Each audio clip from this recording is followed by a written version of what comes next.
सो hello good morning everyone, जब guys हैं क्या बोल रहे हैं public, welcome back to internet बंदा व्लॉग्स IBV।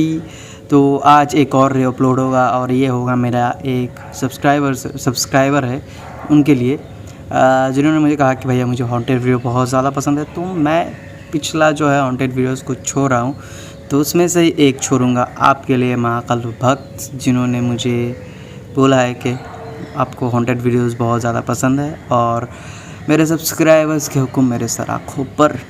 एंड हाँ, पता है मुझे पेंट करने के लिए भी बोला है, मतलब आपके लिए एक ड्राइंग बनाने के लिए भी बोला है। मैं जल्द ही बनाऊंगा, मेरे पास बिल्कुल भी टाइम नहीं है, तो I am really sorry for that. मतलब बहुत ज़्यादा बिज़ी चल रहा हूँ। मतलब 2 चैनल है मेरा, इसलिए दोनों जो वीडियोज़ है उनको एडिट करना पड़ता है, इसीलिए मैं बहुत ज़्यादा बिज़ी हूँ। तो बहुत जल्दी आ जाएगा। ज़्यादा बातें ना करते हुए अब चलते हैं मेरे नेक्स्ट वीडियो पे, तो देखते रहिए। NH-17 हाईवे गोवा, मुंबई से गोवा जाने का या फिर गोवा से मुंबई आने का एक ऐसा रास्ता है जो कि हॉन्टेड माना जाता है, जिसका नाम है NH-17 हाईवे। बचपन से हम लोग बहुत से भूतिया रास्तों के बारे में सुनते हुए आए हैं, बहुत से कहानियों में भी सुने हैं, लेकिन सभी का कहना है कि ये रास्ता सचमुच का एक भूतिया रास्ता है। दिन के समय तो ये रोड बिल्कुल एक नॉर्मल रोड जैसा लगता है, लेकिन जैसे जैसे रात उतरता है इस रोड का हालत होलिया कुछ भयानक सा होने लगता है। एक बहुत ही ज़्यादा फेमस स्टोरी है इस रोड को लेके। एक कपल रात के टाइम को इस रोड से जा रहे थे, तो अचानक से उन लोगों का गाड़ी का जो रेडियो है वो अपने आप ऑन ऑफ होने लग गया और गाड़ी का जो वाइपर है वो अपने आप हिलने लग गया। जो आदमी कार ड्राइव कर रहा था, अचानक से उसका कंट्रोल गाड़ी में से हट गया एंड वो डिसबैलेंस होने लग गया, इसलिए उन लोगों ने कार को साइड में पार्क किया। जो आदमी था वो बाहर कार चेक कर रहा था, तो अचानक से उन लोगों का गाड़ी का डोर अपने आप बहुत ही ज़्यादा अजीब तरीके से लॉक हो गया और अंदर से लॉक हो गया। और उस लड़के ने बहुत ज़्यादा कोशिश किया, लेकिन उन लोगों के पास ना कोई हेल्प था, ना मोबाइल पे उन लोगों का सिग्नल था।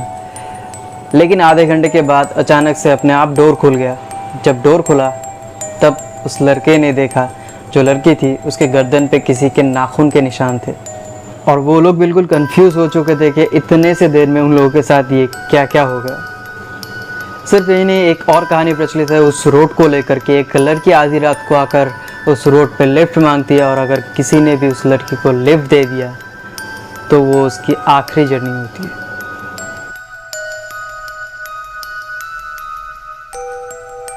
GP ब्लॉक मेरठ, उत्तर प्रदेश के मेरठ में GP ब्लॉक, जो कि आज तक हर किसी के लिए एक मिस्ट्री है। भारत के सबसे मिस्टीरियस प्लेसेस में से एक है ये GP ब्लॉक, जो कि कई दशकों से हॉन्टेड मानते हुए आए हैं सभी इस जगह को। बहुत लोगों ने एक लड़की को इस बिल्डिंग की छत पे बैठी हुई देखा है और सभी ने ये भी कहा है जो लड़की है वो बैठे बैठे अपने आप गायब हो जाती है। और सभी ने ये भी देखा है कि एक लाल साड़ी पहने एक औरत यहाँ पर हर वक्त घूमती रहती है इस बिल्डिंग के अंदर।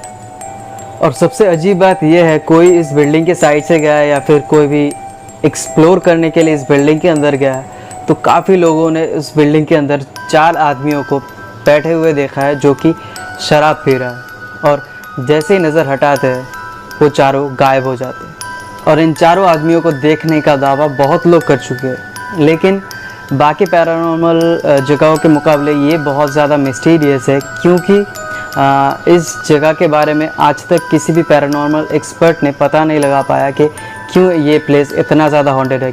क्योंकि पास्ट में भी इस जगह पे कोई भी ऐसा ख़राब या फिर कोई घिनौना काम नहीं हुआ कि जिस वजह से ये जगह हॉन्टेड बन जाए। इसीलिए सभी पैरानॉर्मल एक्सपर्ट के लिए भी ये जगह बहुत ज़्यादा मिस्टीरियस है।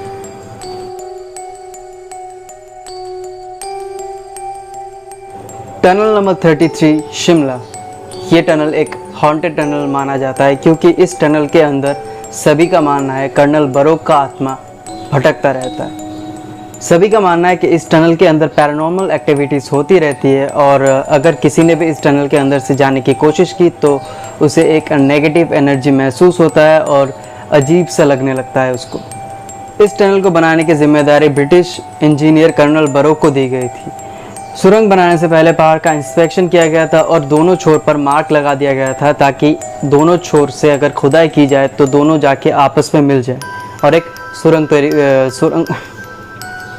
सुरंग तैयार हो जाए। फिर दोनों छोर से खुदाई की काम शुरू कर दी गई, लेकिन कैलकुलेशन की गड़बड़ी की वजह से वो दोनों छोर आपस में मिल नहीं पाए और इसीलिए वो काम वहीं पर रोक दिया गया और कर्नल बरोक के ऊपर ब्रिटिश गवर्नमेंट ने एक पेनल्टी स्ट्राइक कर दी और पहले से वो कर्जे में डूबे हुए थे और ऊपर से और कर्जा उनके ऊपर आ गया और इसी वजह से उसी टनल के अंदर उन्होंने सुसाइड कर ली। फिर सन 1900 में दूसरे इंजीनियर हार्लिंगटन ने इस सुरंग के ऊपर काम करना शुरू कर दिया। ठीक उसके 3 साल बाद उन्होंने इस टनल को कंप्लीट कर दिया। लेकिन कहानी ये भी प्रचलित है कि हार्लिंगटन जब ये सुरंग बना रहे थे वो ये सुरंग बना नहीं पा रहे थे, काम कर नहीं पा रहे थे, क्योंकि उनको इस सुरंग के अंदर कुछ पैरानॉर्मल एक्टिविटीज़ देखने को मिल रहा था, इसीलिए वो फोकस नहीं कर पा रहे थे। इसलिए उन्होंने बाबा भलकू, वहाँ का जो प्रचलित एक बाबा है, ओझा है, उनकी मदद से इस टनल के अंदर उन्होंने अपना काम शुरू कर दिया एंड 1903 में ये काम उन्होंने ख़त्म किया।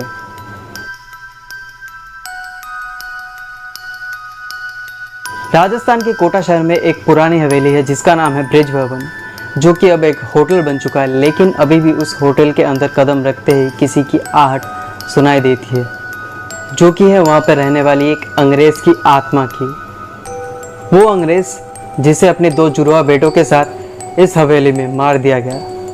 ये भवन 180 साल पुराना है। जब ब्रिटिश हम पर शासन किया करते थे और ब्रिटिश जब शासन किया करते थे तब वो लोग हिंदू और मुसलमानों को लड़ाया करते थे ताकि वो हिंदू और मुसलमान दोनों पर राज कर सके। वो रात को जाके हिंदुओं के मंदिर के सामने गोमांस और मुसलमान के मस्जिद के सामने जाके सूअर का मांस फेंक के आते थे ताकि हिंदू और मुसलमान में लड़ाई होते रहे और वो उन दोनों पर राज कर सके। और एक दिन ये बात भारतीयों को पता चल गया और जो भारतीय अंग्रेज सेना थे उन लोगों ने विद्रोह कर दिया और इसी विद्रोह के दौरान major Charles Burton Kota residency में अपने दोनों बेटों के साथ रहते थे। एक दिन भारतीयों ने कोटा रेसिडेंसी को पूरा घेर लिया उन तीनों को मारने के लिए। तो उनके जो दोनों बेटे थे, मेजर चार्ल्स बर्टन के जो दोनों बेटे थे, वो ऊपर चले गए, ऊपर से देख रहे थे कि उनके पिता को सारे भारतीयों ने, मतलब हिंदू और मुसलमानों ने तलवारों से मार दिया था। तो उन लोगों ने भी डर के मारे ऊपर से छलांग लगा दिया, लेकिन वो लोग इतने गुस्से में थे कि उनके बेटे को भी नहीं बख्शा, उनके बेटों को भी मार दिया, जबकि उन बच्चों की कोई भी गलती नहीं थी। सारा क्या था उनके पिता का था और उनके पिता का किया हुआ कर्म उन बच्चों को अपने मौत से चुकाना पड़ा।